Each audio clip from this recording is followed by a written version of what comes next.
Today we're going to walk through how we set up, run, and review a HEC-RAS two-dimensional rain-on mesh model.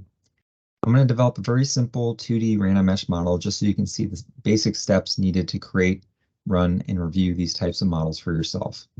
I'm not going to go into depth or explore all the available options or details that you can build into a model.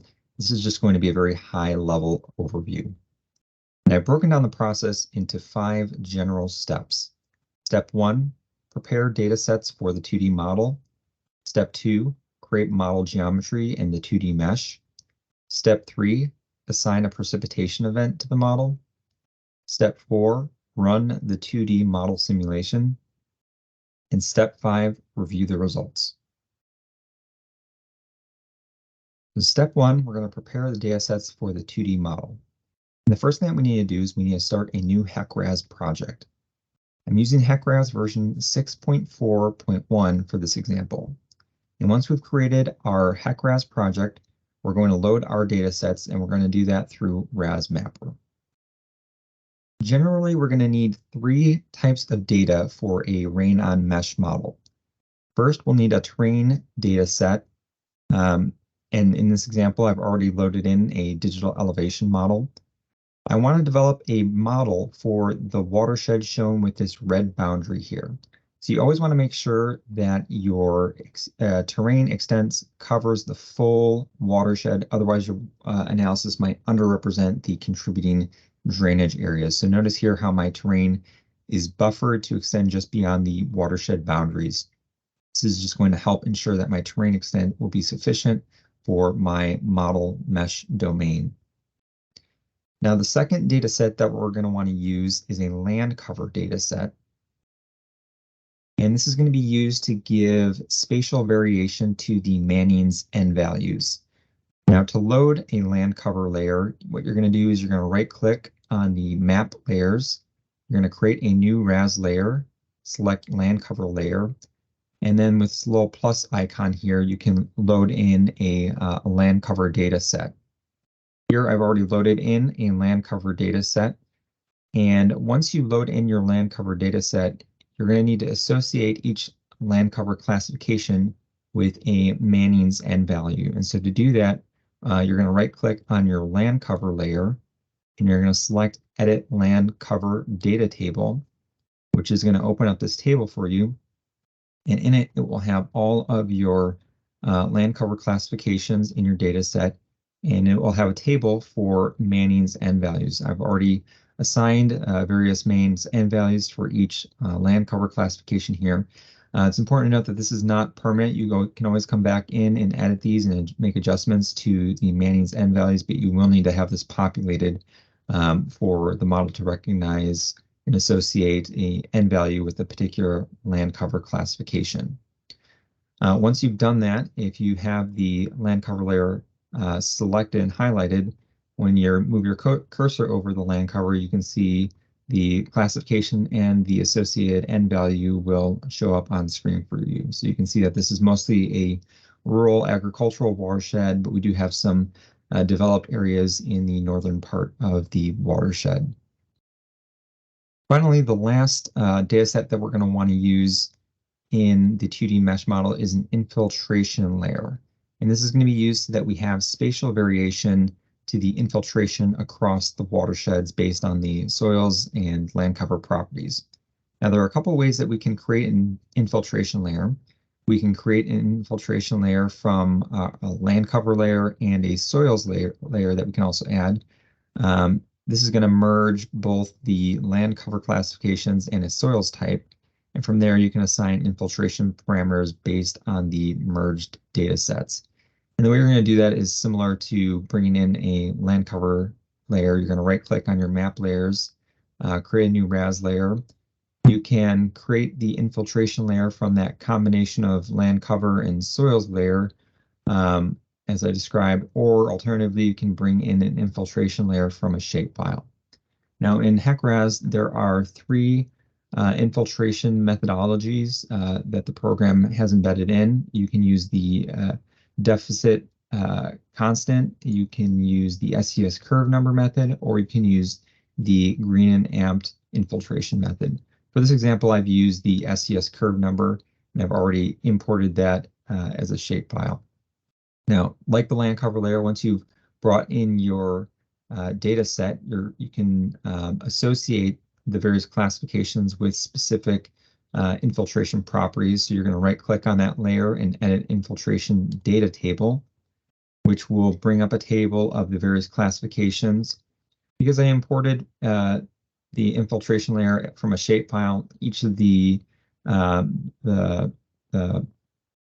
classifications within the shapefile were the curve number themselves. So all I had to do was repeat these numbers as the curve number. I gave them kind of default abstraction ratios and a 0 minimum infiltration rate. But again, you can always adjust these parameters as you need to in your model. And once you've done that, you've got your 3 dataset layers that you're going to want to have in your model to run a 2D rain-on mesh scenario. One thing I'd like to mention is that you don't technically need the land cover and infiltration layers to run a 2D rain-on mesh model. You can run a rain-on mesh simulation just on the terrain only, but there will be some limitations to your analysis if you're only using the terrain data. You will have to use a singular Manning's N roughness coefficient for your entire mesh.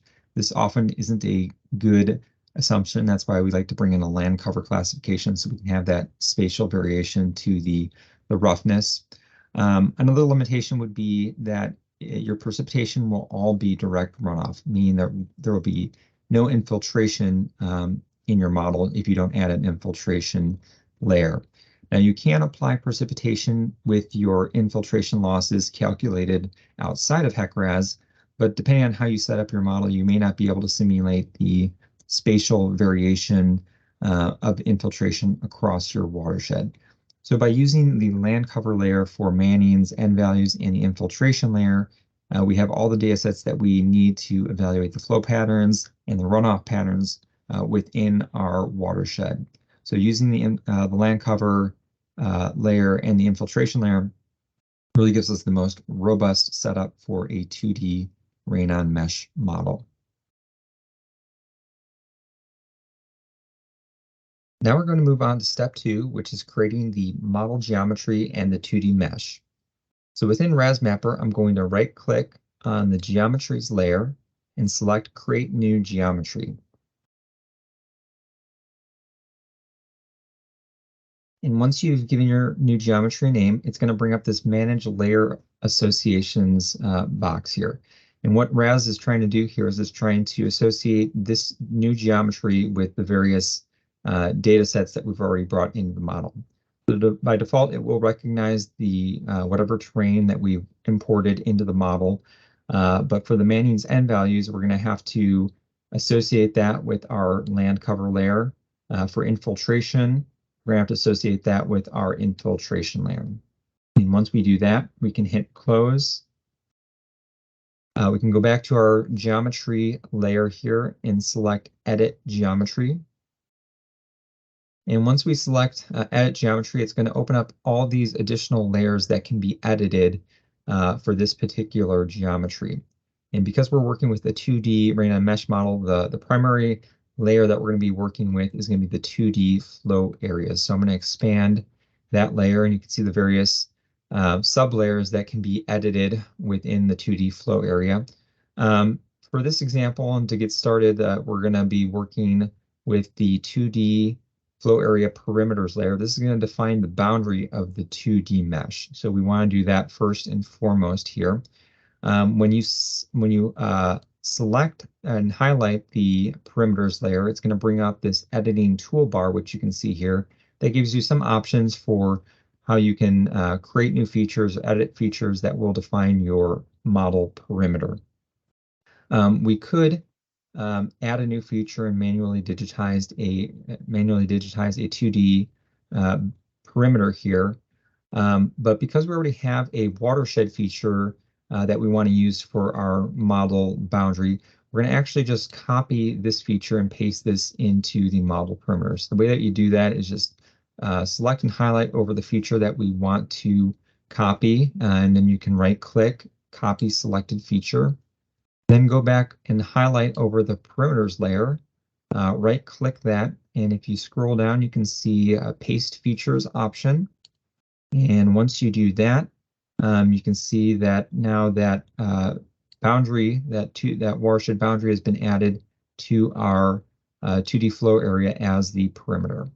I'm going to go ahead and stop. I like to save my edits when I make changes so that that doesn't get lost. Then we can go back and edit the geometry again.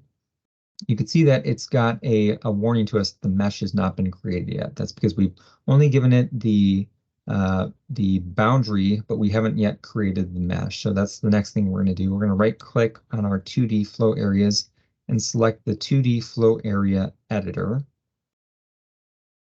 And this is going to bring up a dialog box with some settings that we can change here. The one that we're going to look at is the computational point spacing.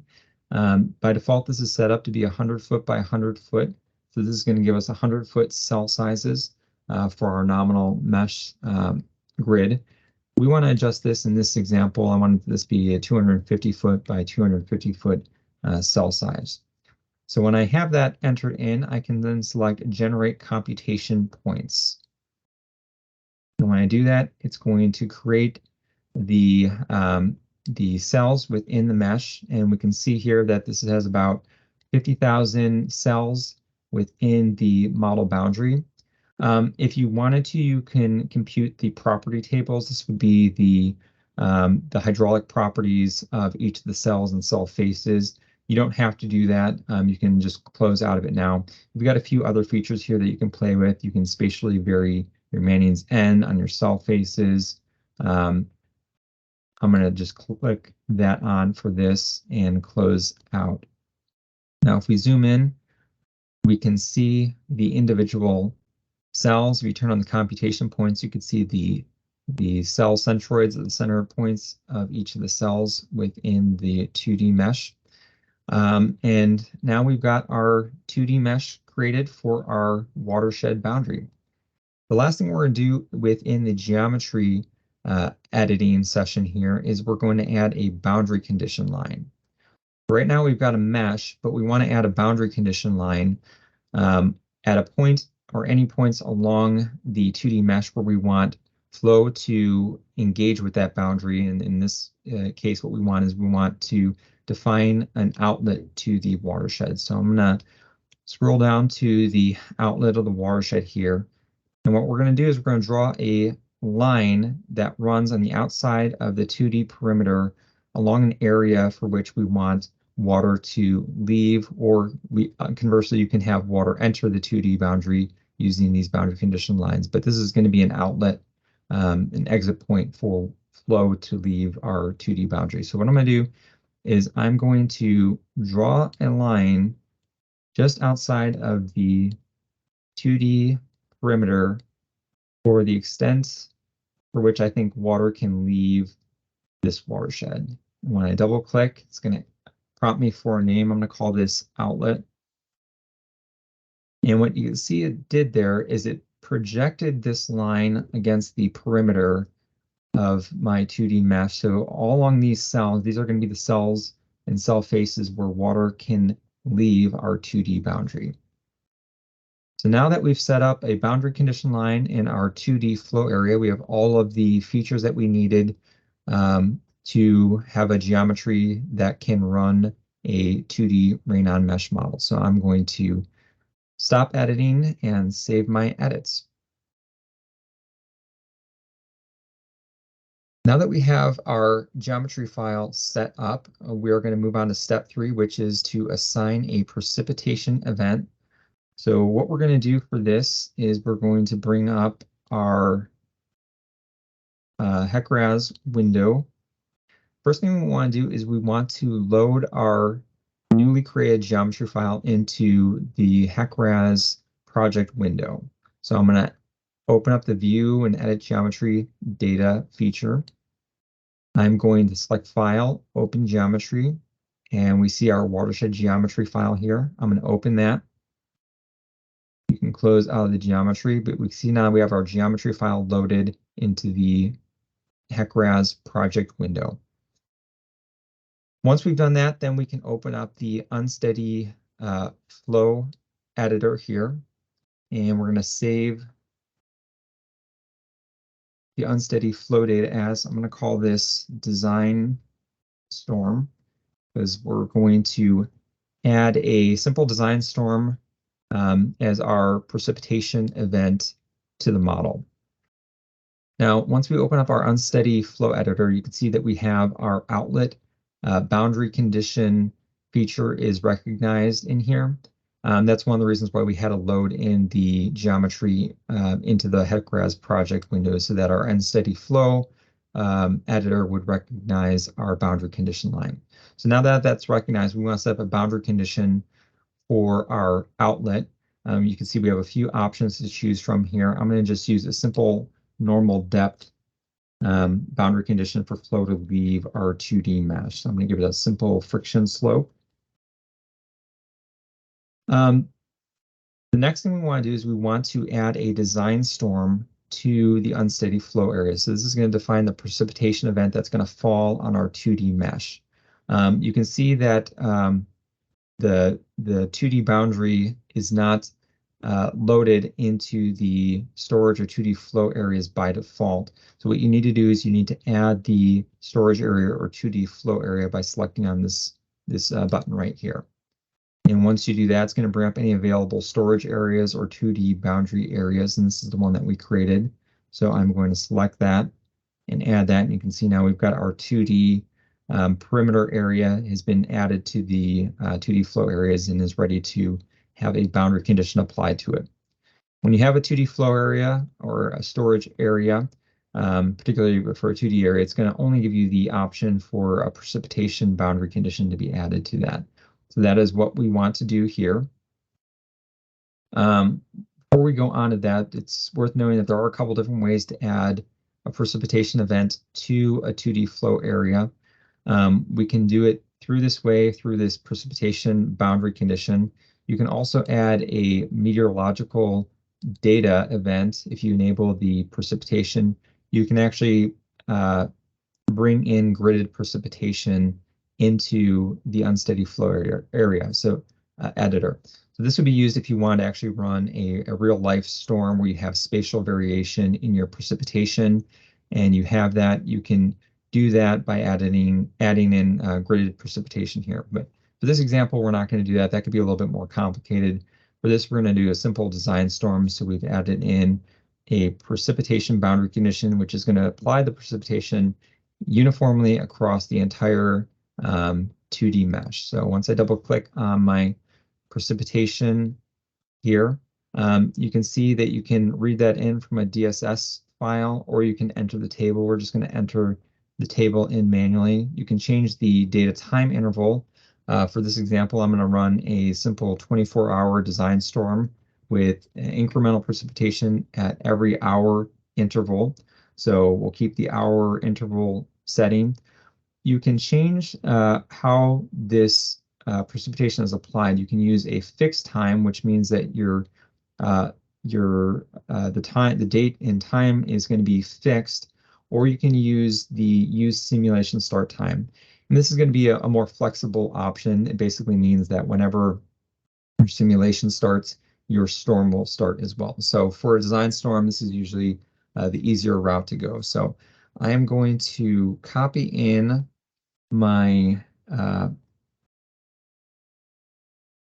24-hour design storm precipitation values here.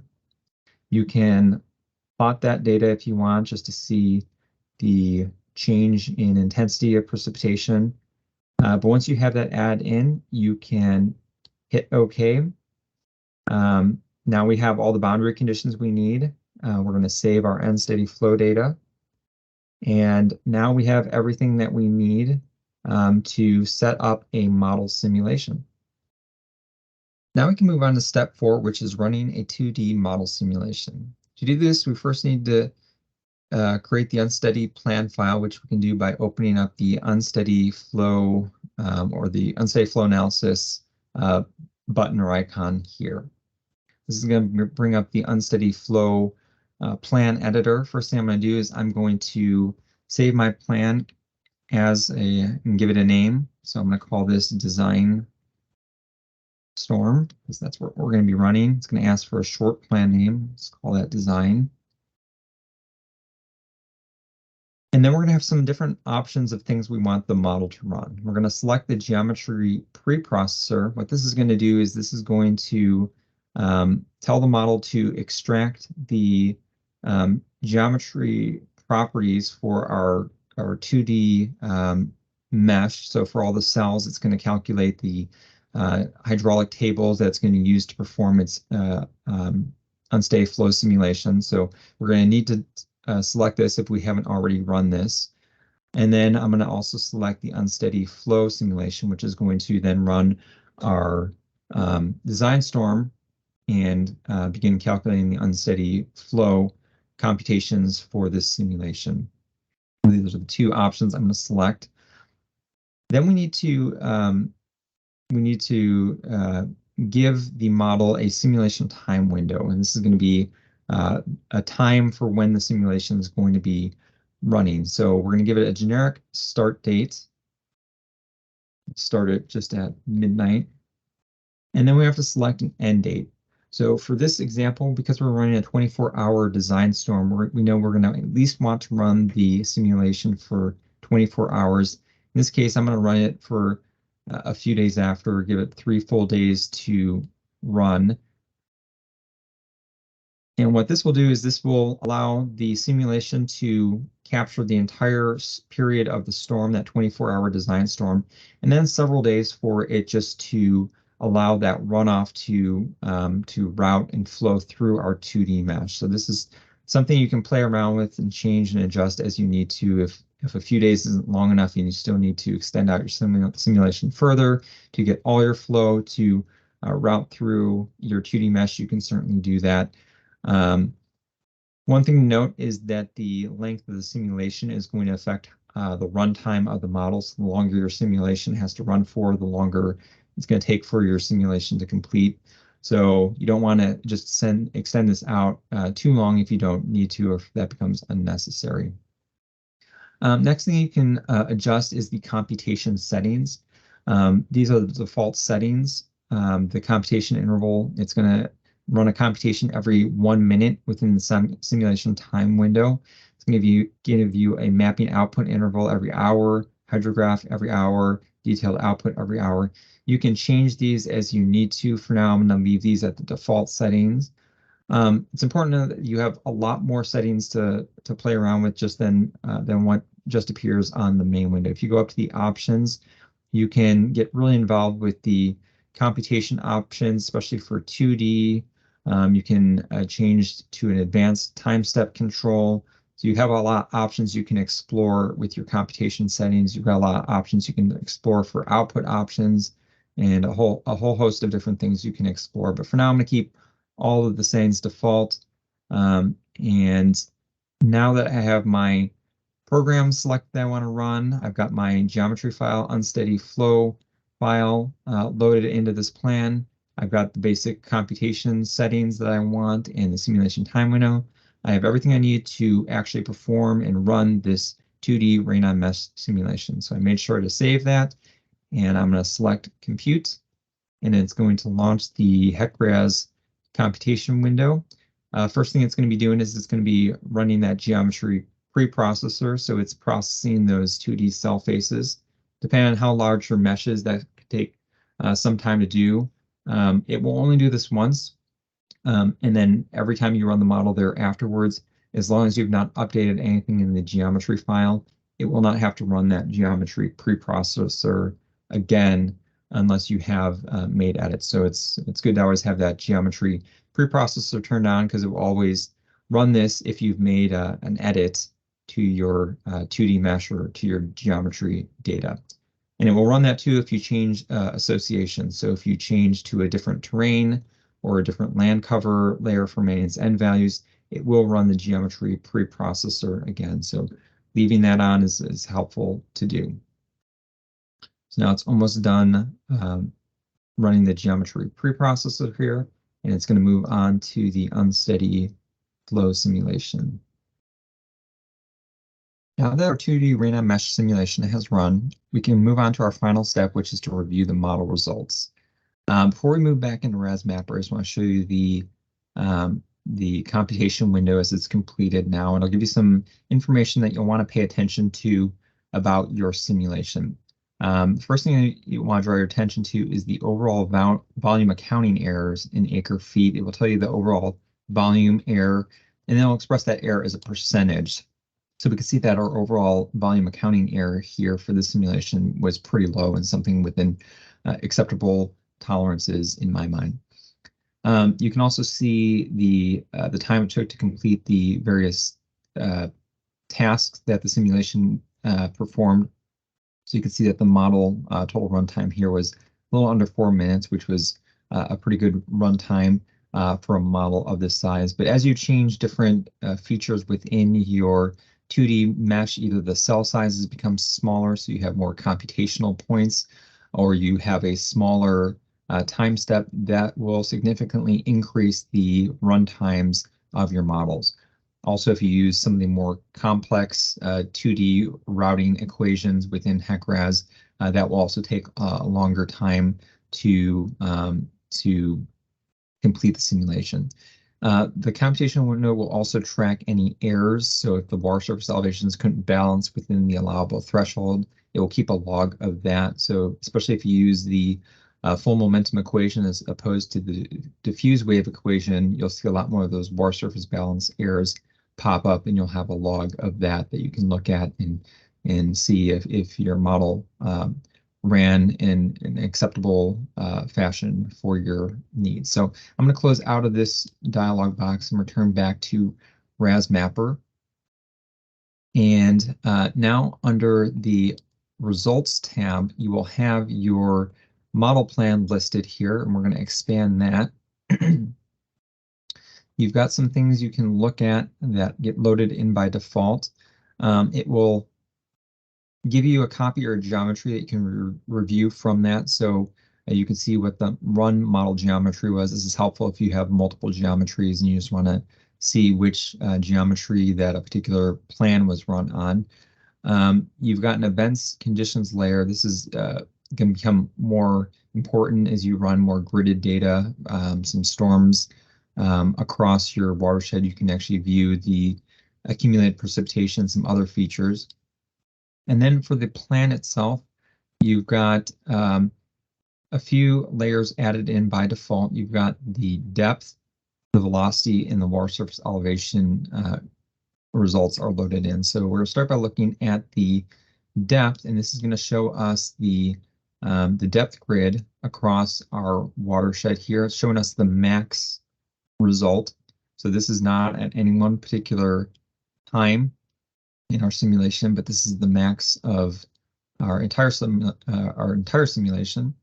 If you select on this and you go up to the top of the scroll bar, you can actually animate the event, and it will actually play through the simulation time, so you can see how the depth kind of maxes out right as the storm is kind of hitting its peak, and then it recedes. You can change the speed of your animation. If you want it to go slower, we can do that. Bring your simulation back to the start and press play again. You can see this is happening at every hour time step, because that's what the computation time step was in our plan settings. So you can see it runs through every hour. It's showing us new results, and you can see how as the peak of the storm passes, there becomes less inundation across the 2D mesh, but there's still flow routing through to the outlet of our watershed. You can look at velocities. If you don't like the way it's shown or symbolized, you can change the settings by right-clicking the layer properties. You can update the legend with the view, and this will kind of give you a scale. It will give you more of the full gradient of the symbology based on the available range of values here. I'm going to turn off the boundary here. So then when we zoom, we can see areas where there's higher velocity, which is expected in the channels. And then when you're in more of the areas where ponding's occurring, you see lower velocities. This you can also animate and play in time with the simulation.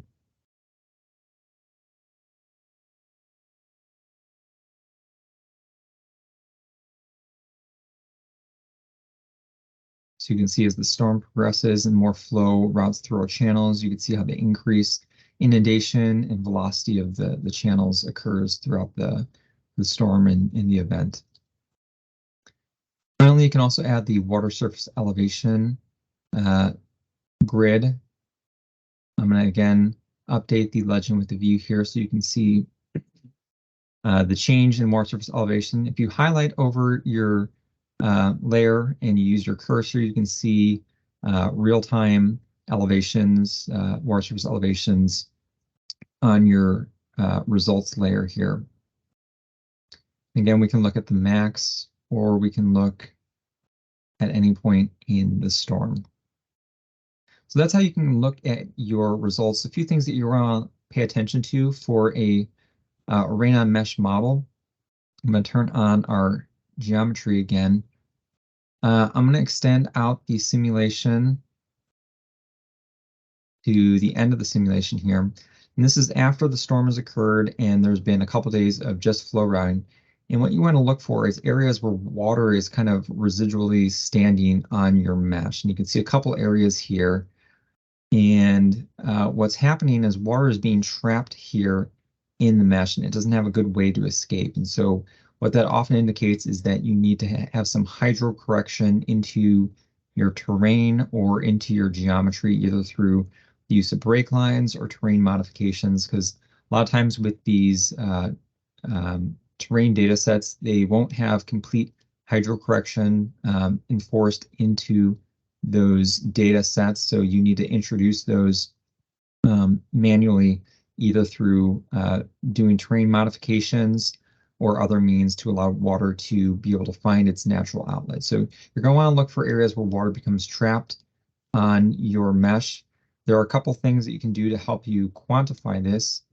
You can select over your depth layer, right-click on your mesh, and you can view some summary information about your depth or whatever layer that you have selected. And it's going to give you the overall volume at this particular time step. So we can see we've got 1,500 acre-feet of water still standing on our mesh, even though it's been a couple days since the storm. So that's something you're going to want to look at and see if that's reasonable, if that's expected, or if you think there's too much water trapped. That's going to be opportunities for you to go back and update and modify the mesh to allow for that water to flow through. You're also going to want to look for water that stands against kind of boundaries here. So you can see there's a couple of areas here where our watershed actually is probably capturing some areas where are truly not part of the watershed. It looks like water would naturally want to flow out this way and not towards this channel here. So if you see that, you may want to add some other boundary condition lines to allow water to escape your 2D mesh if that's reasonable. That's something else that you'd want to look at as well. So these are the basic layers that you can use to review your results and see if they're reasonable. You can also add in a different maps by right-clicking on your plan. You can create new HEC-RAS map layers. So you can view the different options of map results that you can load in. We've got the water surface elevation and velocity already added. We've got depth already added by default. You can add in an inundation boundary. You can look at shear stress, Froude numbers. You can look at current to see if your model time step is appropriate for your 2D mesh.